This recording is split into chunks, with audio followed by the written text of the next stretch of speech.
Welcome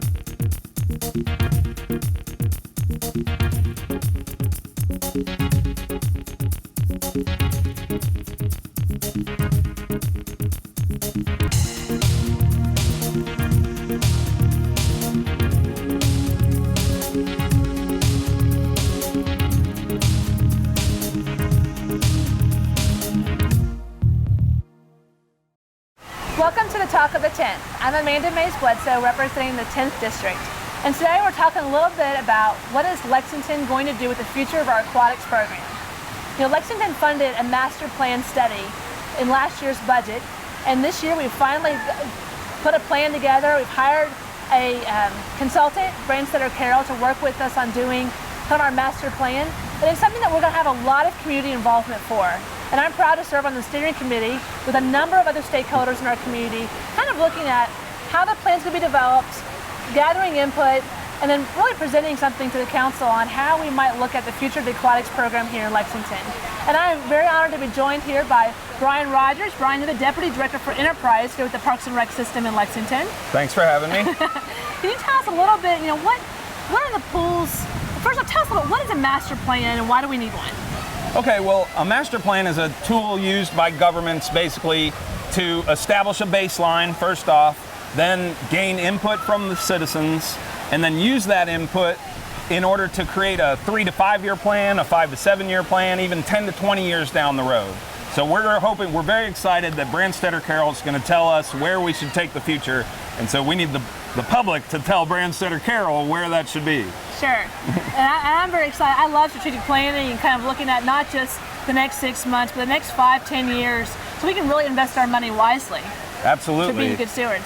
You know, right now we have quite a few aquatic programs in Lexington. Can you kind of give me an overview of what facilities we have and some programs we offer? Yeah, through the Division of Parks and Recreation, we have 7 aquatic facilities.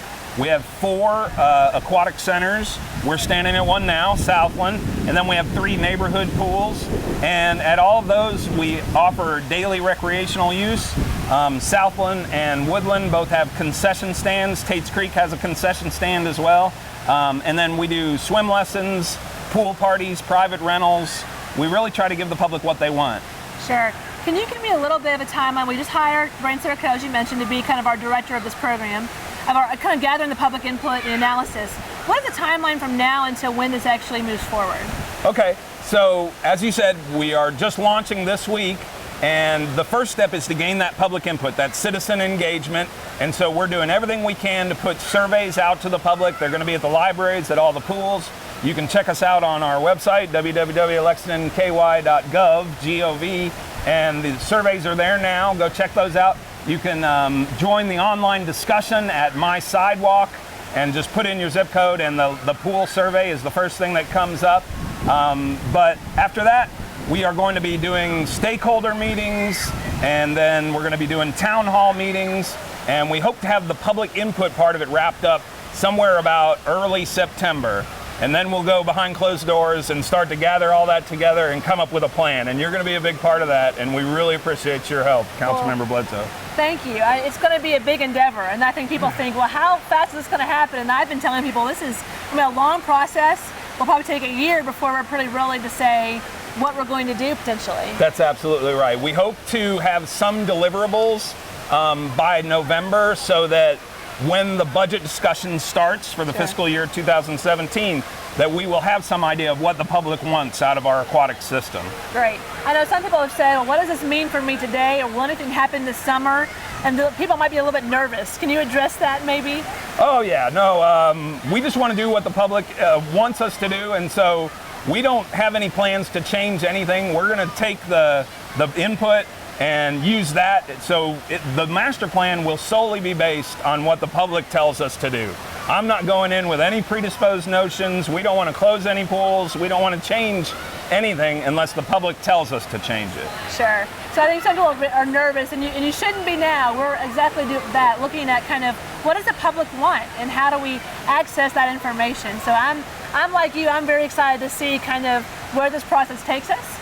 And I look forward to really sitting around the table and looking at all the public input and trying to figure out what we can do from a cost perspective, what we can fund, what we can't. That's going to be a tough conversation, I know. Yeah, good luck with that. And we can't fund everything that we want, for sure, as a government. So it's going to be an interesting process, and which is why public engagement is so important. Absolutely, and we're really excited to get as many citizens telling us what they want so that we can represent them. So yeah, it's exciting. Well, good. We hope you'll see you this summer at some of our public engagement forums. Thanks, Brian. Appreciate it. No problem. Thank you.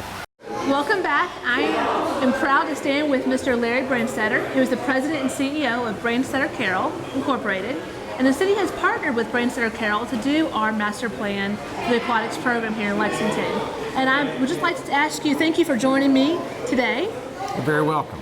Can you tell us a little bit about your company and what you do? Well, we were started here in Lexington in 1979, and most of our clients, the majority of them, are units of local government like cities and counties.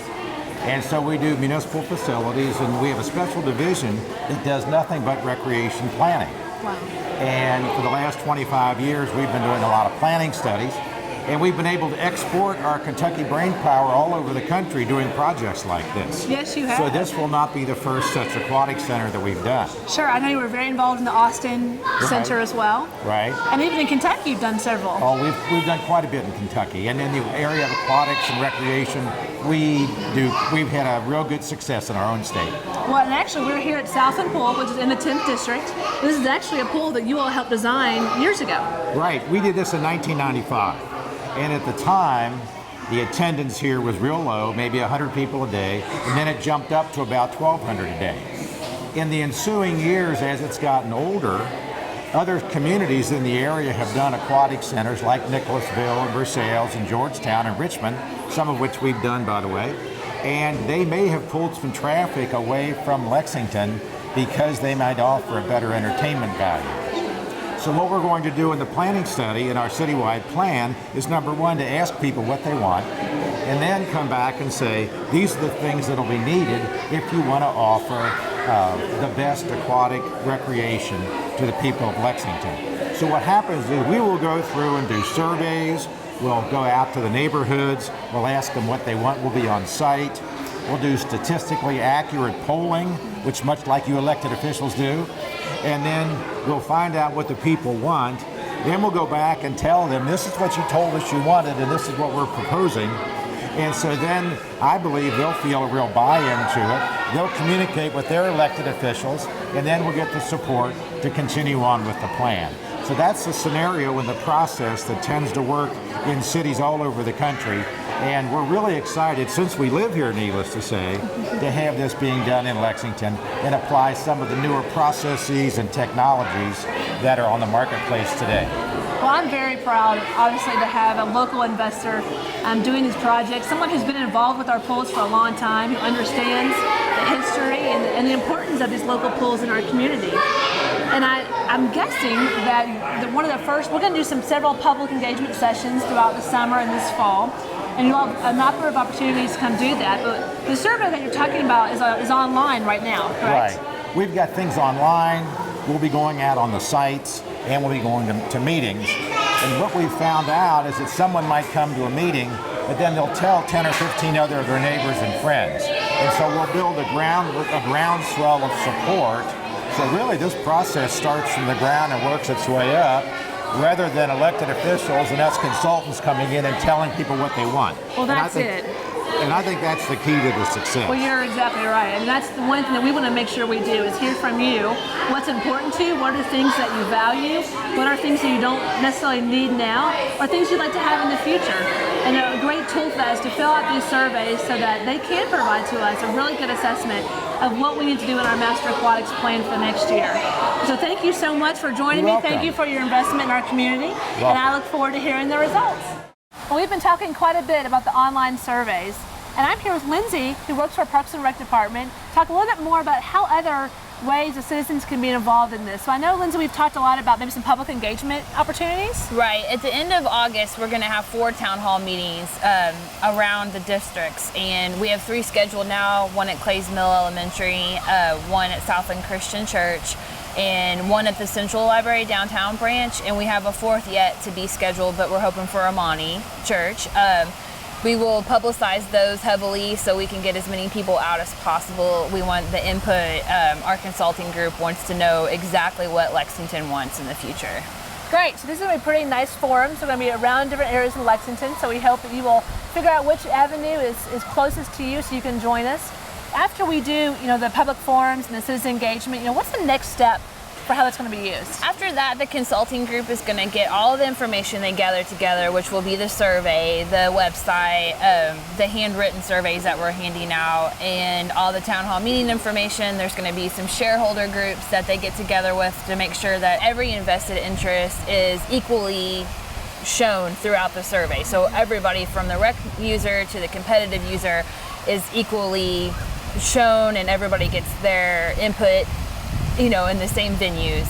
The consulting group at that time will gather everything together, and then they're going to come up with what they think the public wants the most. And at that point, there will probably be future public input meetings once we get a couple of ideas put up, but the best way to follow along with this will be the My Sidewalk website.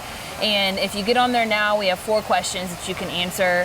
But throughout this process, we can update it daily if we want to. So once we get some more input, we're going to say, okay, we found that these are the top 3 things. And so what would you like to see out of these top 3 things, whether it be a splash pad, an indoor pool, or a water park type facility here in Lexington. Awesome. Many people have asked, we're pretty familiar with what the family recreational centers are. Southland Pool is one of them. And then we have a couple others. What is a splash pad, and what does it look like? A splash pad is basically a wet interactive playground, and so it usually has a spongy surface on the bottom that the water can go in underneath and recirculate out, and then it'll have lots of fountains, sort of things you can turn on and off. They're usually really brightly colored and beautiful, but they are different from the courtyard fountains out front, which we see utilized so much that we hope to build something that aimed towards the children, if that's what the public wants. Sure, and that I hope.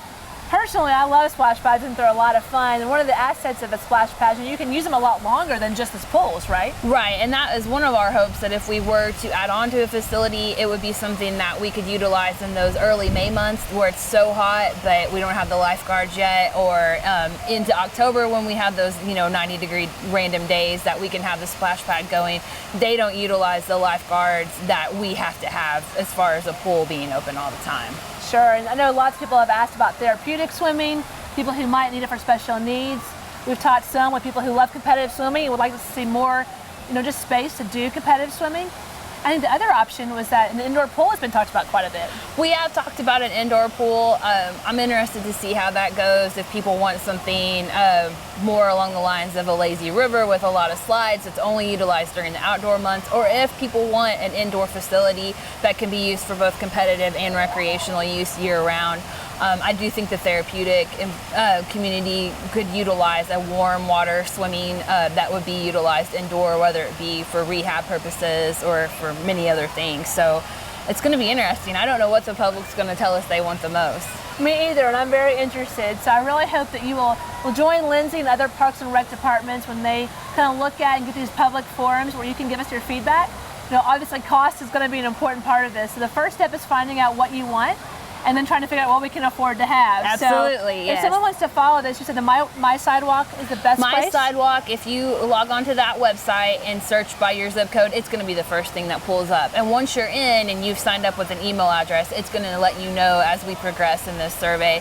And then I know our Facebook pages here at Parks and Recreation, we're going to try to utilize this as much as we can and say, hey, this is what we found out, or please come to our town hall meetings, or please come to our events that we're going to plan here at the Aquatic Centers. We've got one coming up on July 11th, but we have another planned for August 1st at Douglas Pool. So. Great. Thank you so much, Thank Lindsay. you very much. We hope to see you on one of these forums this fall. Yes. Welcome back. We're still here at Southland Pool, and I'm here with Tia Brown and her kids Corbin and Kara. And Tia, you live here in the 10th District. You all come to this pool a lot. Mm-hmm. We're here every week.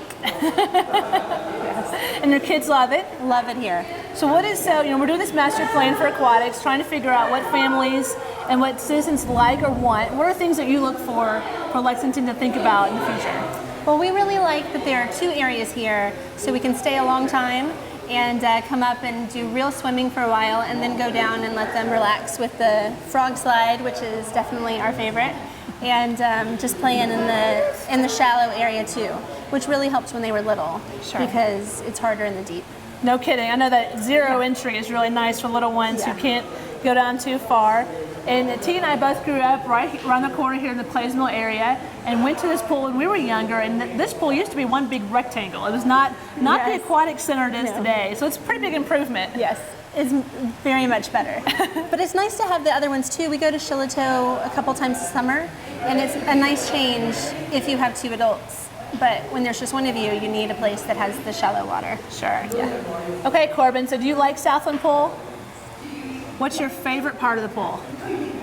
A frog slide. The frog slide? So do you think in the next plan we should keep the frog slide?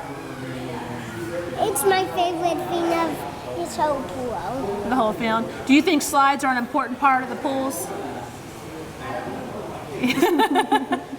I think he probably speaks for a lot of kids in Lexington. So please join us. Make sure you fill out the survey online. You can find it at the Lexington 10th District Facebook page. You can also find it on Lexington's Parks and Recs page. It's really a valuable tool for us to find out what's going on and what you really want in Lexington's pool systems in the future. Come on out this summer, not just to Southland, but to all of Lexington's pools. Take a big swim. And until next time, thanks for watching Talk of the 10.